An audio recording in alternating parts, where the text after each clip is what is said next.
नमस्कार। आपका अखबार के इस अंक में आपका स्वागत है। मैं हूं प्रदीप सिंह। देश में इस समय एक तमाशा चल रहा है, मैं इसको तमाशा ही कहता हूं। ये जेन जी का तमाशा है। जेन जी का शब्द जब से निकला है, जब से ये टर्म चली है, इसको एक नए रूप में इस तरह से पेश किया जा रहा है जैसे दुनिया में इससे पहले जेन जी मतलब ये एज ग्रुप कभी होता ही नहीं था। मुझे तो शक होने लगा है कि हमारी पीढ़ी और उससे पहले की पीढ़ी और उससे पहले की तमाम पीढ़ियां जो है वो क्या बुढ़े होकर ही पैदा हुई थी। वो कभी उस एज ग्रुप में थी ही नहीं। उनकी बात आज तक क्यों नहीं हुई? लाखों साल से ये दुनिया है, हजारों साल से भारतीय संस्कृति है। जेन जी का नाम, जेन जी का महत्व, जेन जी की चर्चा इससे पहले क्यों नहीं हुई? आखिर क्या किया है जेन जी ने जिसकी वजह से आज चर्चा में है? सब लोग कह रहे हैं बात होनी चाहिए, सब लोग कह रहे हैं संवाद होना चाहिए। राजनीतिक दल, प्रधानमंत्री और कोई कसर रह गई थी तो अब राष्ट्रीय स्वयंसेवक संघ के संघ प्रमुख मोहन भागवत जी ने भी कहा। उन्होंने एक जो है कार्यक्रम भी कर लिया जेन जी के साथ और कहा कि इनसे संवाद होना चाहिए। तो मुझे लगता है कि हमारी पीढ़ी और उससे पहले की पीढ़ियों को धिक्कार है इस बात का, चौराहे पर खड़े होकर गाली देने का साहस नहीं जुटा पाए। गंदी गंदी गालियां देना, ये इससे पहचान बनती है जेन जी की। ये बताने की कोशिश हो रही है, खासतौर से जंतर मंतर पर जो कुछ हुआ उसके बाद से। तो इसलिए भाई हमारी पीढ़ी उससे पहले की पीढ़ी पर लानत भेजना चाहिए कि हम इस तरह का जो है वातावरण नहीं बना सके कि हमसे कोई बात करे, संवाद की बात करे। और ये संवाद की बात और लोग, राजनीतिक लोग करें फिर भी समझ में आता है। संघ क्यों कर रहा है? राष्ट्रीय स्वयंसेवक संघ क्यों कर रहा है जेन जी से संवाद की बात? एकमात्र दुनिया की संस्था है जिसमें बाल स्वयंसेवक होते हैं, बचपन से संघ की शाखा में जाते हैं, किशोरावस्था में भी होते हैं, युवावस्था में भी होते हैं। तो क्या संघ के पदाधिकारी उनसे संवाद नहीं करते या वो जेन जी में नहीं आते? इस देश के एक अलग नागरिक है। प्रधानमंत्री वीडियो बना रहे हैं तो विपक्ष के नेता क्यों पीछे रहते? वो भी कूद पड़े, वो भी वीडियो बना रहे हैं, जेन जी से संवाद कर रहे हैं। पहले तो ये तय कीजिए कौन से जेन जी से संवाद कर रहे हैं। तो जब कुएं में ही भांग पड़ जाए तो जाहिर है कि पूरा गांव ही भांग के नशे में होता है। वही हालत हमारी हो गई है। इस समय देश में एक ही मुद्दा है जिस पर मतैक्य है कि जंतर मंतर पर जो लोग बैठे उनसे बात करनी चाहिए। एक आदमी अमेरिका से आया, या बल्कि कहें भेजा गया, और आया और रातों रात वो इस देश में नायक बन गया, जेन जी का प्रतिनिधि बन गया। जबकि उसका न तो उम्र के लिहाज से जो जेन जी बनता है न उससे लेना देना है, न छात्रों से लेना देना है, और न ही नीट परीक्षा जिसके पेपर लीक को लेकर मुद्दा बनाया गया उससे कोई उसका संबंध है। और जो लोग जेन जी से बात होनी चाहिए, जेन जी से बात होनी चाहिए कह रहे हैं, उनको जरा याद कर लेना चाहिए। सिर्फ 23 साल की उम्र, सिर्फ 23 साल की उम्र में सरदार भगत सिंह ने इस देश के लिए बलिदान दे दिया, फांसी पर चढ़ गए। उनको तो जेन जी में कभी गिना नहीं जाएगा आज की परिभाषा के अनुसार, क्योंकि उन्होंने गाली नहीं दी, उन्होंने भारत माता को गाली नहीं दी, किसी और की मां को गाली नहीं दी। तो सरदार भगत सिंह तो जेन जी में नहीं आते। उनके जैसे लोगों से संवाद नहीं होना चाहिए जो देश के लिए बलिदान देने को तैयार हो, फांसी पर चढ़ने को तैयार हो। यानी देश के लिए सर्वस्व न्योछावर करने वालों से कोई बात नहीं होनी चाहिए। पिछले 5 सालों से सेना में भर्ती हो रही है अग्निवीरों की, इनकी उम्र की सीमा रखी गई है 16 से 20-21 साल के बीच। ये जेन जी में नहीं आते। हजारों की संख्या में भर्ती हो रहे हैं, सीमा पर तैनात हो चुके हैं, सीमा पर बलिदान दे चुके हैं देश के लिए, लेकिन इनसे बातचीत हो, इनसे संवाद हो, इसकी बात आपने कभी सुनी? दूसरी बात यह है कि जो जंतर मंतर पर कुछ हजार छात्र, बाकी ज्यादातर तो उसमें जो है वो असामाजिक तत्व थे, अपराधी थे, आतंकवादियों के समर्थक थे। कुछ हजार वास्तविक जो छात्र थे उन्हीं को पूरे देश की जेन जी का प्रतिनिधि मान लिया गया है, और उनके साथ उनको मान लिया गया, वो उसको तो स्वीकार कर लेना चाहिए, लेकिन उनके साथ अपराधियों को, आतंकवाद के समर्थकों को, आतंकवादी घटना को अंजाम देने की योजना बनाने वालों को, उनको भी जेन जी में शामिल कर लिया जाए। सुप्रीम कोर्ट भी शामिल हो गया है। सीजीआई कह रहे हैं कि जिसका आपराधिक रिकॉर्ड नहीं है उसके खिलाफ कोई मुकदमा नहीं होना चाहिए। सरकार ने घोषणा कर दी है, अलग अलग सरकारों ने, केंद्र सरकार तक, कि सारे मुकदमे वापस लिए जाए। सवाल यह है कि क्यों? उसकी कोई समीक्षा होगी? उस पर कोई विचार करेगा कि किस तरह का अपराध है? अपराध की क्षमा कैसे हो सकती है? अपराध के खिलाफ कानूनी कार्रवाई कैसे नहीं हो सकती है? ये देश संविधान और कानून से चलेगा या सीजीआई, प्रधानमंत्री और नेताओं की मर्जी से चलेगा? कि हमको राजनीतिक रूप से ये सूट करता है तो ये होना चाहिए। सीजीआई को लगता है कि इससे उनको प्रसिद्धि मिलेगी, जेन जी में उनकी लोकप्रियता बढ़ेगी और दुनिया भर में उनकी प्रशंसा होगी कि देखिए कितने मानवीय है, जो पहली बार अपराध कर रहे हैं उनको माफी देने के लिए तैयार है। सुप्रीम कोर्ट को भारत का संविधान माफी देने का अधिकार नहीं देता है। तो नए जेन जी की पहचान ये है, चौराहे पर खड़े होकर गाली दो, उसका वीडियो बनाओ, उसको वायरल करो, तो तुम जेन जी में गिने जाओगे।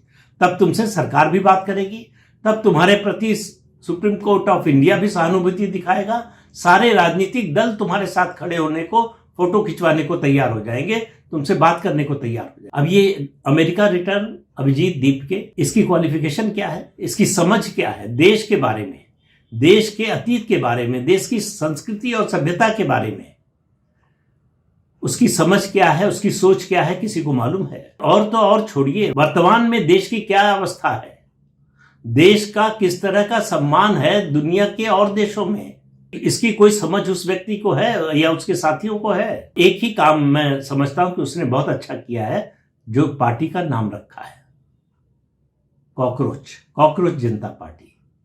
तिलचट्टा क्या करता है? गंदगी फैलाता है और बीमारी फैलाता है। वही काम ये लोग कर रहे हैं, गंदगी फैला रहे हैं, बीमारी फैला रहे हैं। तो जो तिलचट्टे का स्वभाव होता है वही इस पार्टी का स्वभाव है। तो वो अपनी पार्टी के नाम के स्वभाव के अनुरूप काम कर रहे हैं। लेकिन बाकी लोगों को क्या हो गया है? वो अपने घर में गंदगी का स्वागत क्यों कर रहे हैं और गंदगी से मिलने के लिए, गंदगी को गले लगाने के लिए इतने आतुर क्यों हैं? क्या जेन जी का मतलब है कि आपकी सुरक्षा के लिए तैनात पुलिस वालों पर जानलेवा हमला करना? उनका स्वागत होना चाहिए, उनसे संवाद होना चाहिए। इतने लोगों में से किसी ने उठाया उन पुलिस वालों का मामला, उनके परिवारों का मामला, कि उनके परिजनों पर क्या बीत रही है? वो तो अपनी ड्यूटी निभा रहे थे, वो किसी पार्टी या किसी सरकार के पक्ष में या विरोध में नहीं खड़े थे। वो जो वहां लोग थे उनकी सुरक्षा के लिए खड़े थे और ड्यूटी निभाने का उनको ये परिणाम, ये भुगतान मिला कि उन पर जानलेवा हमला हुआ। लेकिन उनकी सुनने वाला कोई नहीं है। उनकी सुनने की बजाय पहले, बाद में सुने सुप्रीम कोर्ट ना सुने मालूम नहीं, लेकिन पहले कहा कि जिन लोगों ने जरूरत से ज्यादा फोर्स का इस्तेमाल किया पुलिस वालों ने, उनके खिलाफ एक्शन होना चाहिए। किन परिस्थितियों में किया, उसके अलावा कोई विकल्प था क्या कि नहीं, इसका आकलन होगा, उसके बाद ये तय होगा ना आखिर पुलिस वाले को अपनी जान की रक्षा करने का अधिकार है या नहीं, कानून व्यवस्था को लागू करने का अधिकार है कि नहीं। लेकिन सुप्रीम कोर्ट उनकी सुन रहा है जो गाली दे रहे हैं, जिन्होंने हिंसा की है। सुप्रीम कोर्ट से लेकर प्रधानमंत्री और संघ प्रमुख और सारे राजनीतिक दलों के नेता सब कह रहे हैं कि बात होनी चाहिए। ठीक है, बात होनी चाहिए, लेकिन किन से?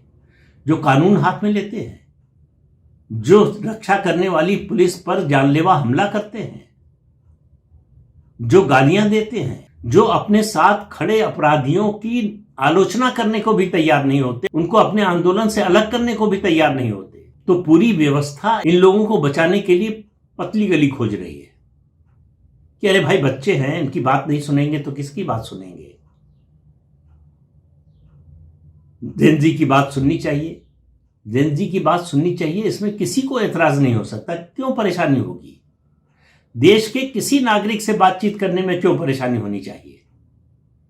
लेकिन सवाल यह है कि किन मुद्दों पर, कि उनको पत्थर चलाने का अधिकार होना चाहिए, पुलिस पर हमला करने का अधिकार होना चाहिए, कि उनको गाली देने का अधिकार होना चाहिए, उनको देश की चुनी हुई सरकार को का तख्ता पलट करने का अधिकार होना चाहिए, देश में अराजकता फैलाने का अधिकार होना चाहिए, विदेशी ताकतों के इशारे पर इस देश में हिंसा फैलाने का अधिकार होना चाहिए। क्या इसके लिए बातचीत होनी चाहिए? ये ऐसा जेन जी है, जिस जेन जी की चर्चा हो रही है, सिर्फ वो सुनना चाहता है जो वो चाहते हैं। आप उनसे जाकर बात करिए और कहिए कि प्रधानमंत्री को हटा देते हैं, वो तुरंत सुनने को तैयार हो जाएंगे। उनसे कहिए पुलिस वालों पर मुकदमा चले, तुरंत तैयार हो जाएंगे। उनसे कहिए कि पुलिस वालों को कुछ नहीं करना चाहिए, दंगाइयों के खिलाफ, हिंसक वारदात करने वालों के खिलाफ, हिंसा को बढ़ावा देने वालों के खिलाफ वो तुरंत सुनने को तैयार हो जाएंगे। कोई एक रीजनेबल बात इन लोगों ने कही है क्या? कोई एक रीजनेबल मांग इन लोगों की है क्या? कोई एक सोच देश के बारे में है क्या? देश के आम नागरिकों के बारे में है क्या? इस देश में 81 करोड़ लोगों को मुफ्त अनाज मिल रहा है। 81 करोड़ लोगों को, मतलब आप समझिए कि लगभग 15-16 करोड़ परिवारों को। हर परिवार में मान लीजिए कि एक या दो ही, एक ही जेनजी के वर्ग का युवक हो तो 16 करोड़ होते हैं। उनमें से कोई सड़क पर उतरा क्या? क्या वो कहेगा कि ये सरकार हमको मुफ्त अनाज क्यों दे रही है? 9 करोड़ परिवारों को मुफ्त शौचालय मिला है। क्या उस परिवार के बच्चे जो जेनजी की कैटेगरी में आते हैं वो सड़क पर आएंगे कि हमारे परिवार को क्यों दे दिया शौचालय? मतलब कोई तार्किक ढंग से बात होगी कि नहीं? कोई संविधान कानून को मानेगा कि नहीं? कि जो कानून तोड़ेगा, संविधान के खिलाफ जाएगा, उसकी बात सुनी जाएगी। जो चुपचाप इस देश के विकास में सहयोग कर रहा है, अपनी आजीविका कमा रहा है, पढ़ाई कर रहा है, लाखों करोड़ों लड़के लड़कियां हैं जो कॉलेजों में, स्कूलों में, विश्वविद्यालयों में पढ़ रहे हैं, नौकरी के लिए तैयारियां कर रहे हैं, बहुत सारी समस्याएं हैं, इससे कोई इनकार नहीं कर सकता। लेकिन वो गाली देने के लिए सड़क पर नहीं आते, चौराहे पर नहीं खड़े होते, वो गाली देने का वीडियो नहीं बनाते। इसलिए उनकी बात क्यों सुनी जाए, उनके बारे में क्यों चिंता की जाए? कहा जा रहा है कि इनको अपराधी मत कहिए, इनको आतंकवादी मत कहिए। फिर क्या कहा जाए? जो आतंकवादियों का साथ दे, जो अपराधियों का साथ दें, अपराधियों से मिलकर जो हिंसा करें, उनको और क्या कहा जाएगा? इस पूरे तमाशे में जो असली जेनजी है उसकी किसी को चिंता ही नहीं है। ये बात सरकार से लेकर सुप्रीम कोर्ट ऑफ इंडिया और राजनीतिक दल सब ये साबित कर रहे हैं कि अगर हिंसा करने की ताकत है तो तुम्हारी बात सुनी जाएगी। अगर अराजकता पैदा करना चाहते हो देश में तो तुम्हारी बात सुनी जाएगी। अगर चुनी हुई सरकार का अराजकता के जरिए तख्ता पलट करना चाहते हो, विदेशी शक्तियों की मदद लेकर करना चाहते हो तो तुम्हारी बात सुनी जाएगी। ऐसा माहौल बन गया है कि जैसे इस देश में पहली बार कोई जेनजी वर्ग पैदा हुआ है। इससे पहले जेनजी पैदा ही नहीं होते थे, इससे पहले किशोर होते ही नहीं थे। तो सवाल यह है कि जो देश की संस्कृति, सभ्यता, देश की सुरक्षा, देश के सम्मान के बारे में सोचता है, उसकी सुनी जानी चाहिए, या जो इन सब के खिलाफ है उसकी सुनी जानी चाहिए? जो विदेशी शक्तियों का खेल खेल रहा है उसकी क्यों सुनी जानी चाहिए? लेकिन यही हो रहा है। और कब तक होगा?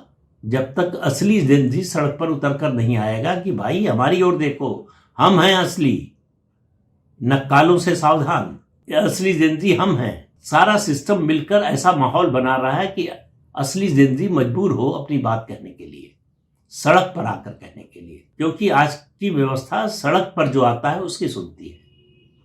जो शांति से घर में बैठकर देश के लिए, समाज के लिए, परिवार के लिए काम कर रहा है उसकी सुनवाई नहीं है।